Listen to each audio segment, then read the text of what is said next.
বাড়িতে যদি এরকম কালাকাত বানানো যায় তো দোকান থেকে আনা দরকার কি? একদম বাড়িতে বানাও আর বেশি করে খাও। আমরা দোকান থেকে আনলে কটা খাই? দেখো মিউজিক দিয়েই যাচ্ছে, আমাকে কথা বলতে দিচ্ছে না। একদম কম খরচে তোমরা বাড়িতে আনো পনিরটাকে আর বাড়িতে বানিয়ে খেলো। নমস্কার বন্ধুরা, আমার চ্যানেলে তোমাদের সবাইকে স্বাগত জানাই।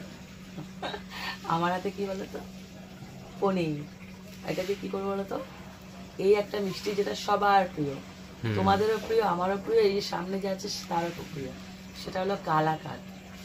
যখনই খেতে ইচ্ছা করবে একদম কম উপকরণে, মাত্র 2 থেকে 3টে উপকরণ দিয়ে তৈরি হয়ে যাবে। তো চলো শুরু করে দিই। দেখো আমি এরকম একটা ননস্টিক কড়াই নিয়ে নিয়েছি।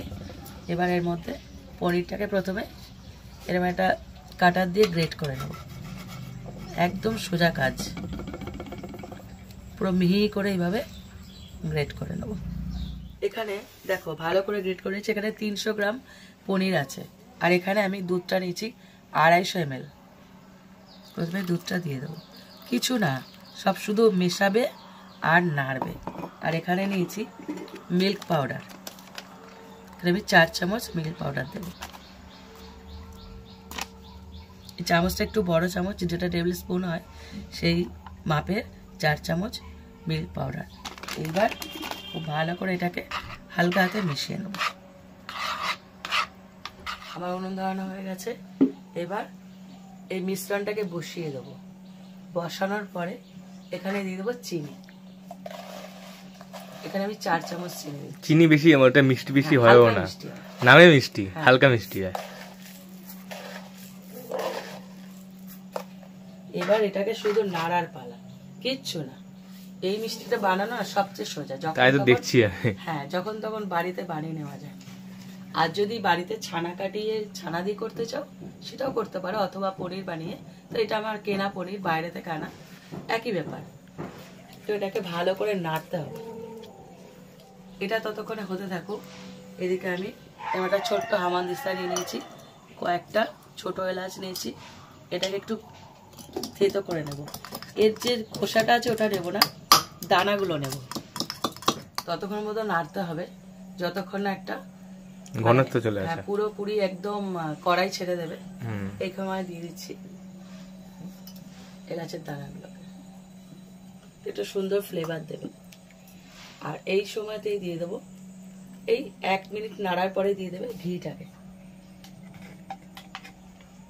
বেশি না, 1 চামচ ঘি। এবার এটাকে ভালো করে শুধু নাড়তে হবে। ছোট্ট কাজ, কোনো বড় কাজ না, শুধু একটু ধৈর্য ধরে নাড়তে হবে, এক্ষুনি রেডি হয়ে যাবে। দেখো যখন এভাবে নাড়তে থাকবে না, আস্তে আস্তে দেবে দানা দানা হতে থাকছে। এখন তো সবাই শুরু করেছে, আরো দানা দানা হয়ে যাবে। শুধু একটু কষ্ট করে নেড়ে যেতে হবে। আর এই কাজটা যাতে স্মুথ হয় তার জন্য একটু ঘি দেওয়া, একটু ফ্লেভারও দেবে। আর তোমার কড়াইটা লাগবে না, কত সুন্দর একদম দারুণ ভাবে তৈরি হয়ে যাবে। দেখো সমানে নাড়ছি। এই ভেতর যে দুধটা আছে না, এটা পুরোপুরি যেন শুকিয়ে যায়, এর মধ্যে মিশে যাবে।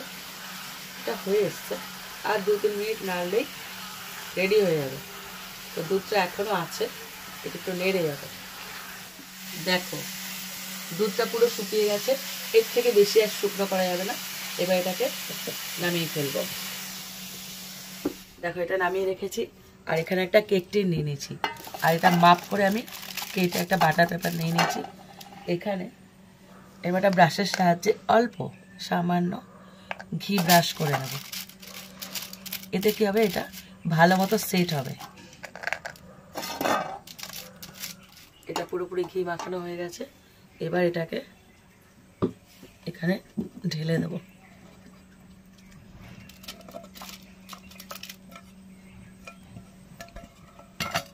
পুরোপুরি এটাকে সেট করে দিতে হবে।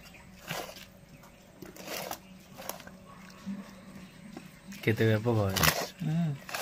কালাকাঁদ যে মিষ্টির দোকানে খাস, সেটা বাড়িতেই পেয়ে গেলি, ভালো না? পয়সা দিবি। দেখো এটাকে পুরোপুরি একটা স্প্যাচুলা দিয়ে সেট করে নিয়েছি। আর ওপর থেকে এটা পুরোপুরি অপশনাল, তবে দিলে ভালো লাগবে। এটা হলো পেস্তা কুচি।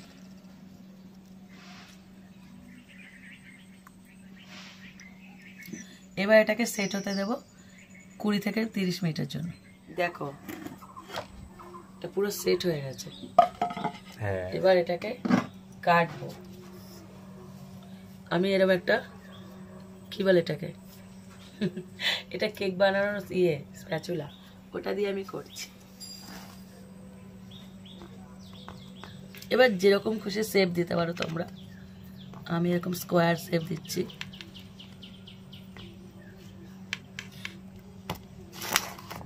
খেতে মারাত্মক হবে। খেতে দারুণ হবে। কালাকাঁদ সব বিয়ে বাড়ির শেষে দেয়, খেয়াল করবি রসগোল্লার সাথে এই মিষ্টিটা থাকেই অবশ্যই। এই দেখো কি দারুণ তৈরি হয়ে গেছে। একটা আমি তুলে দেখাচ্ছি তোমাদেরকে। এই দেখো কি সুন্দর উঠে গেছে। এই দেখো পুরো ইউনিক। দেখো ভাবছি মিষ্টি দোকান খুলেই ফেলবো একদম। দেখলে তো কিভাবে বানালাম, একদম কম খরচে। উপকরণ তো 2-3টে মাত্র। পনির আনো বা বাড়িতে বানাও, একই ব্যাপার। এনে এরকম ভাবে বানিয়ে ফেলো। পনির আনবে আর এরকম বানিয়ে বাড়ির লোককে খুশি করে ফেলো। আমার বাড়িতে আজকে উৎসব লেগে গেছে, কালাকাঁদ বানিয়েছি বলে কথা। এই রেসিপিটা অবশ্যই শেয়ার করো, আর ভালো লাগলে কমেন্ট করো। আশা করি খুব ভালো লাগবে এটা, আর ভালো লাগলে একটা লাইকও দিয়ে দিও। আর এরকম আরো রেসিপি পেতে আমার চ্যানেলটা সাবস্ক্রাইব করে দিও, আর যারা ফেসবুক থেকে দেখছো তারা আমার পেজটা একটু ফলো করে দিও। তো আজকের মতন টাটা।